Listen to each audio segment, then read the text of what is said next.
everyone. Let us continue our last chapter, that was aggregate demand, aggregate supply and related concepts. So in this video we will discuss about the consumption function. Students, we know that household consumption expenditure is an important component of aggregate demand, and also there is direct relationship between income and consumption expenditure. As the income increases, our consumption expenditure will also increases, and vice versa. So consumption function shows the relationship, this functional relationship between consumption and income. So we can say that consumption function is a functional relationship between consumption and income.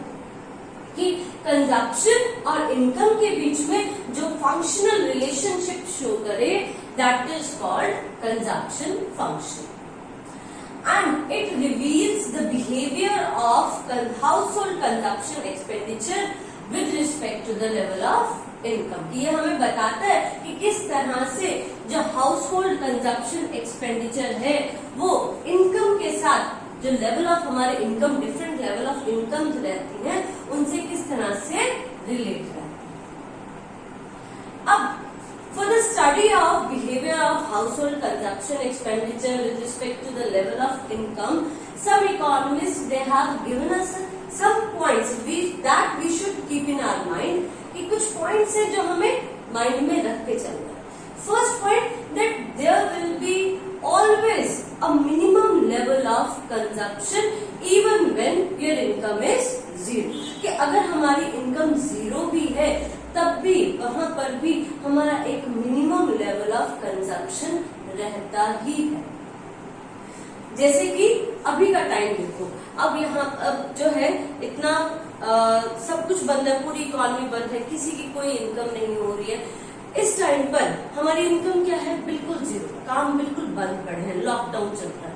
तो ऐसे time पर income नहीं है लेकिन फिर भी हम consume कर रहे हैं, फिर भी हम खा रहे हैं, खर्च कर रहे हैं खाने के लिए, कुछ अपने आप मीन्स कुछ कंज्यूम कर रहे हैं. वहां पर भी हमारी इनकम बिल्कुल जीरो होने के बावजूद हमारा कंजप्शन लेवल कुछ ना कुछ रहता है. अब वो कंजप्शन हम चाहे तो अपनी जो हमारी पिछली सेविंग है, चाहे तो उससे हम करें या फिर कहीं से बोरो करके हम कुछ कंजप्शन करें. तो कंजप्शन हम करेंगे ही चाहे हमारी इनकम जीरो ही क्यों ना हो.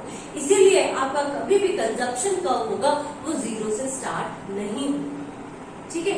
और जहां पर हमारा जो ये मिनिमम लेवल रहता है कंजप्शन का, एट कौन से लेवल पर? जहां पर आपकी इनकम जीरो है. इस कंजप्शन को बोलते हैं हम autonomous consumption. Autonomous consumption. When income is zero, then the minimum level of consumption is called autonomous consumption, and there will be negative saving. This shows that there is a negative saving. यहाँ पर ये show कर रही है कि negative saving है. Negative saving किससे? कि हमने जो पिछली सेविंग पड़ी थी हम उसको निकाल रहे हैं, और उसको निकालकर हम कुछ ना कुछ कंज्यूम कर रहे हैं. ठीक है. वहां से पैसे निकाले और देकर आए, और ताकि हम कुछ भी चीजें खा सके या कंज्यूम कर सके. सेकेंड पॉइंट है that there will be always positive relationship between income and consumption. कि यहाँ पर इनकम और कंजप्शन कैसे रिलेटेड है? डायरेक्टली रिलेटेड है, पॉजिटिवली रिलेटेड है. कि जैसे जैसे हमारी इनकम इंक्रीज करती जाएगी हमारा कंजप्शन भी इंक्रीज होता जाएगा. थर्ड पॉइंट इज कि हमारी सारी की सारी जो इनकम है वो कभी भी हम सारी की सारी इनकम कभी भी हम कंजप्शन पर नहीं लगाते. मींस कि एक पॉइंट ऐसा आता है, एक पॉइंट के बाद पहले तो देखो यहाँ पर हमारी इनकम बढ़ती जा रही है, हमारा कंजप्शन भी बढ़ता जा रहा है. एक पॉइंट ऐसा आता है कि जहाँ पर दोनों इक्वल हो जाते हैं, इनकम भी और कंजप्शन भी. इससे पहले इनकम कम है, कंजप्शन ज्यादा है, और कंजप्शन ज्यादा किस वजह से है? क्योंकि हम डिस सेविंग कर रहे हैं. ठीक है, इस वजह से. लेकिन इस पॉइंट के बाद, इस पॉइंट के जहां पर इक्वल हो जाते हैं दोनों, उसके बाद हमारी जो इनकम है वो ज्यादा हो जाती है एज कंपेयर टू कंजप्शन। ऐसा क्यों? क्योंकि अब हमने क्या कर दिया है, सेविंग स्टार्ट कर दी है कि कुछ ना कुछ पार्ट अपनी इनकम का सेविंग में लगाने लग गए हैं। अब हम पूरा पार्ट अपनी इनकम का कंजप्शन में नहीं स्पेंड। तो ये 3 पॉइंट्स थे जो हमने कंजप्शन फंक्शन करते वक्त अपने दिमाग में रखने हैं कि first there will be a minimum level of consumption even when income is zero. There will be positive relationship between income and consumption, and the rate at which the consumption increases is lower than the rate as income increases. Next, हम इसी को ही अब diagrammatically समझते हैं। देखो यहाँ पर मैंने शेड्यूल लिखा है, इनकम लिखी है 0, 50, 100, 150। वही सेम कि हमने क्या लेना है, हर बार इनकम जो लेनी है उसमें गैप आप सेम लेना है। यहाँ पे मैंने 50-50 का लिया है, आप 20, 10, 30, लेकिन ध्यान रहे कि गैप हमेशा सेम लेना। ये ऐसा क्यों करते हैं? क्योंकि हमें पता है कि हमारा इनकम जो है, इनकम का जो लाइन है हमारी, वो हमेशा 45 डिग्री पर होती है। ठीक है, इसीलिए हम ये सेम लेते हैं। नेक्स्ट कंजप्शन लिए मैंने 20, 60, 100, 100। अब देखो 0 था इनकम, तब भी हम कुछ ना कुछ, जिसको हम ऑटोनोमस कंजप्शन बोल रहे हैं, that is called 20।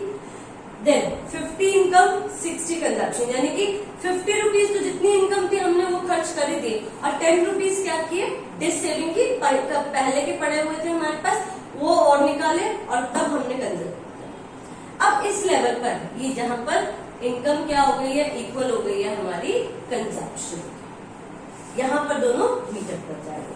And after that income increases, consumption will not increase according to the income, means उतनी इंक्रीज नहीं करती। The rate at which the consumption income is lower than the rate at which income increases. इसी को diagrammatically मैंने यहाँ draw कर दिया। देखो यहाँ पर इनकम का हमारे वाई रिप्रेजेंट कर रहा है, कंजप्शन क्योंकि 0 से शुरू नहीं होगा इसलिए ओरिजिन से शुरू नहीं होगा, तो ये 20 क्या शो कर रहा है हमें, ऑटोनोमस कंजप्शन। ये जो पॉइंट है, इस पॉइंट को, इसको बोलेंगे हम ई पॉइंट, यानी कि इस पॉइंट ई पॉइंट पर हमारा जो इनकम है वो कंजप्शन के इक्वल हो गई है, और इसी पॉइंट को बोलते हैं हम break even point, break even point. और जो हमारा इनकम लाइन होती है इसको हम बोलते हैं line of reference, line of reference. यहां पर देखो 100 इनकम थी हमारी और 100 ही कंजप्शन, और उसके बाद आपका देखो वाई कर्व जो है, इनकम कर्व वो ऊपर हो गया है कंजप्शन कर्व से, तो ये शो कर रहा है कि जिस अकॉर्डिंग जिस रेट पर इनकम इंक्रीज कर रही है उस रेट पर कंजप्शन इंक्रीज नहीं करेगा, उससे कम रेट पर कंजप्शन इंक्रीज करेगा। ठीक है, हमेशा जो रहेगा इस लेवल के बाद में कंजप्शन का जो रेट ऑफ इंक्रीज रहेगा वो कम रहेगा, लो रहेगा as compare to income. Next हम बात करेंगे slope of C line. Slope of C line क्या होता है? देखो slope of C line the rate at which C increases in response to increase in income, कि जैसे हमारी इनकम इंक्रीज कर रही है तो किस रेट पर हमारा जो है सी इंक्रीज करेगा उसको शो करती है, तो उसको बोलते हैं हम slope of C line. It measure, इसको कैसे मेजर करते हैं? हम इसको मेजर करते हैं as the ratio between change in C, जिसको हम डेल्टा सी भी बोलते हैं, एंड चेंज इन इनकम, यानी कि हम इसको बोलते हैं MPC. Slope of C line कैसे मेजर होती है? एमपीसी पर। ध्यान रखना, एपीसी और एमपीसी दो कंसेप्ट है। स्लोप ऑफ सी लाइन जो है वो हमेशा एमपीसी के ऊपर मेजर होती है, एपीसी के ऊपर मेजर नहीं होती। अब ये एमपीसी और एपीसी क्या है? MPC means marginal propensity to consume, and APC होगा आपका एवरेज प्रोपेंसिटी टू कंज्यूम।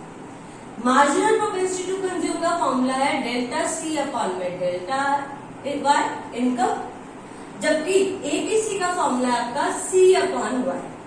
देखो यहाँ पर डेल्टा आया क्योंकि यहाँ पर हमने क्या लेना है, चेंज इन कंजप्शन। डेल्टा का मतलब होता है चेंज, कितना चेंज आया। ठीक है, यहाँ एमपीसी निकालने के लिए चेंज इन कंजप्शन अपॉन में चेंज इन इनकम, जबकि एपीसी जो है एवरेज प्रोपेंसिटी टू कंज्यूम है, that is total consumption upon में टोटल इनकम। इसको प्रैक्टिकली थोड़ा सा सॉल्व करके और समझते हैं हम। देखो यहीं पर समझाती हूँ मैं आपको। सपोज करो ये आपकी लाइन, ये आपका कंजप्शन लाइन है,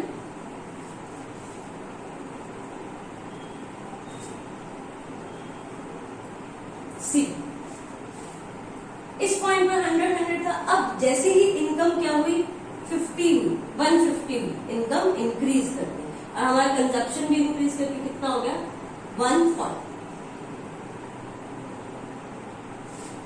यहाँ तो अब यहाँ पर देखो कितना चेंज आया, 100 से हुआ 140, यानी कि चेंज कितना आया, चेंज इन सी कितना आया 40। और यहाँ पर कितने का चेंज आया, 100 से हुआ 150, यानी कि डेल्टा वाई किसके इक्वल हो गया 50 के। तो अगर हम यहाँ पर एमपीसी निकालेंगे, MPC marginal propensity to consume, तो मार्जिनल प्रोपेंसिटी टू कंज्यूम हमें बताया delta C upon delta Y. तो डेल्टा यानी कि कितना चेंज आया, चेंज इन सी, चेंज आया सी में 40 का, और अपॉन में इनकम में कितना चेंज आया हमारा 50 का। तो this will be 4/5, it will be 0.8।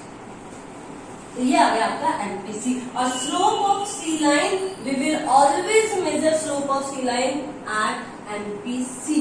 हमेशा हम एमपीसी पर ही स्लोप ऑफ सी लाइन, यानी कि इन अदर वर्ड्स हम कह सकते हैं कि अगर आपसे ये पूछा जाए कि स्लोप ऑफ सी लाइन क्या है, तो आपने आंसर देना है MPC, marginal propensity to consume. लेकिन अगर मैंने यहाँ पर एपीसी फाइंड आउट करना, देखो एपीसी क्या कह रहे हैं हम, total consumption upon total income. अब टोटल कंजप्शन, टोटल कितना कंजप्शन किया हमने 0 से 140, यानी कि टोटल कंजप्शन था 140, और टोटल इनकम में कितनी थी 0 से 150, 140 अपॉन में 150। तो यहां से आपका रेशियो निकल के आ जाएगा, that will be your APC. Okay, so difference बदल होगा। एमपीसी है चेंज इन की, कितना चेंज आया कंजप्शन में as a result of change in income, और एपीसी है टोटल कंजप्शन अपॉन में टोटल इनकम। ओके, अब बात करते हैं हम कांस्टेंट एमपीसी, यानी कि जिसको हम बोल रहे हैं slope of straight line C function. कि स्ट्रेट लाइन सी फंक्शन किसको कहते हैं बेटा, स्ट्रेट लाइन सी फंक्शन का मतलब है कि आपका जो कर्व है, ये जो सी कर्व है, ये कैसा होना चाहिए, बिल्कुल स्ट्रेट लाइन होना चाहिए। और स्ट्रेट लाइन कब होगा ये, जब आपका एमपीसी कांस्टेंट होगा। कांस्टेंट का मतलब हर बार जितना भी चेंज आता जा रहा है, इसके बाद अगर हम नेक्स्ट स्टेप लेंगे तो वहां पर भी आपका एमपीसी कितना आना चाहिए, 0.8 ही आना चाहिए। ठीक है, तो उसको बोलेंगे हम स्ट्रेट लाइन सी फंक्शन, यानी कि linear consumption function. Straight line का मतलब है बिल्कुल स्ट्रेट लाइन, और स्ट्रेट लाइन में हम बोलते हैं लीनियर वर्ड आता है उसके लिए, लीनियर कंजप्शन फंक्शन। कब होगा linear consumption function, when MPC will be constant, कि हर बार जो एमपीसी आपका आएगा वो हमेशा 0.8 ही आता जाएगा। यहाँ पर हमने 0.8 लिया है, आप कभी और कोई एग्जाम्पल है वहां पे अलग ले आ सकता है। बस आपने ये चीज ध्यान रखनी है कि हर बार एमपीसी क्या होना चाहिए, सेम आना चाहिए, तभी हम उसको बोलेंगे linear consumption function. Okay, now let's see the algebraic presentation of C function. Now let's see the algebraic presentation of C function। कि algebraically हम कंजप्शन फंक्शन को किस तरह से रिप्रेजेंट करते हैं। तो इसका फंक्शन है हमारे पास C is equals to C bar plus B1। C का मतलब है यहाँ पर देखो कंजप्शन,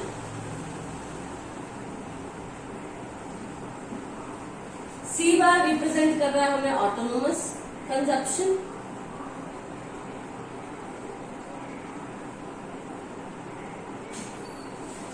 बी रिप्रेजेंट कर रहा है हमारे पास एमपीसी को, मार्जिनल प्रोपेंसिटी टू कंज्यूम को, एंड वाई रिप्रेजेंट कर रहा है हमें इनकम।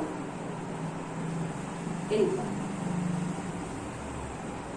देखो अगर मार्जिनल प्रोपेंसिटी टू कंज्यूम आ जाता है, पूछ लेते क्वेश्चन की मार्जिनल प्रोपेंसिटी टू कंज्यूम क्या है, तो आपने सिंपल एक डेफिनेशन देनी है that it shows the ratio between the change in consumption and change in income. ठीक है, जो हमने फॉर्मूला बनाया था, लिखा था MPC is equal to delta C upon में डेल्टा वाई। इसी को यहाँ वर्ड्स में लिख दोगे कि ratio, it shows ratio between change in consumption and change in income. अब कंजप्शन फंक्शन किसके इक्वल है? ऑटोनोमस कंजप्शन, यानी कि यहाँ पे आएगा ऑटोनोमस प्लस बी रिप्रेजेंट कर रहा है एमपीसी को और वाई रिप्रेजेंट कर रहा है इनकम को। इसी पे बेस्ड आपके कुछ क्वेश्चन आ जाते हैं। यहाँ पर मैंने एक क्वेश्चन लिखा है, देखो सिंपल क्वेश्चन इसलिए नहीं लिखा क्योंकि सिंपल क्वेश्चन आप इजीली कर सकते हो। सिंपल है, अगर आपको क्वेश्चन आ जाता है दैट फाइंड सी, यानी कि कंजप्शन आपने फाइंड आउट करना है।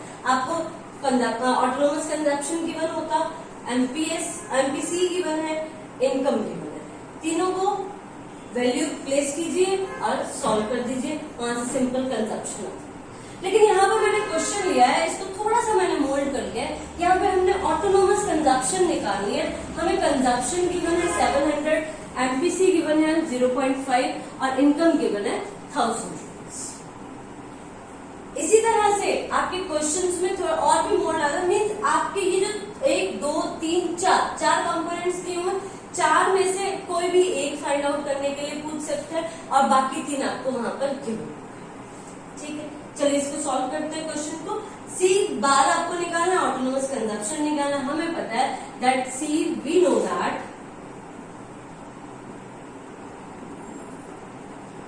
सी is equals to C bar plus b y.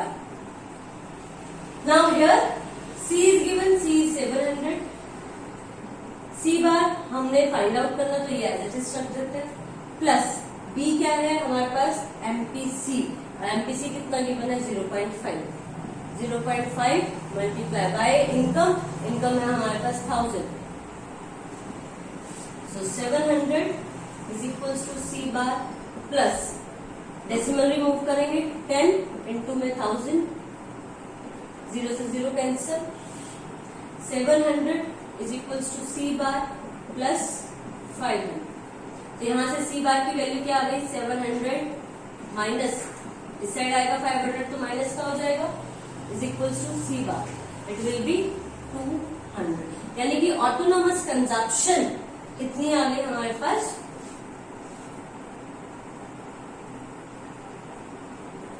autonomous consumption is equals to 200। हमारे पास कितने निकल के आ गए 200। सो इसी तरह से आपने क्वेश्चन सॉल्व करने हैं, कुछ नहीं है, बहुत ही इजी से क्वेश्चंस है अभी। लेकिन जो मेन क्वेश्चंस आते हैं वो हम नेक्स्ट चैप्टर में, नेक्स्ट वीडियो में पढ़ेंगे, जो सेविंग फंक्शन है उसको, और दोनों के कंबाइंड क्वेश्चंस आते हैं। Okay, so that's all for today, thank you and have a nice day.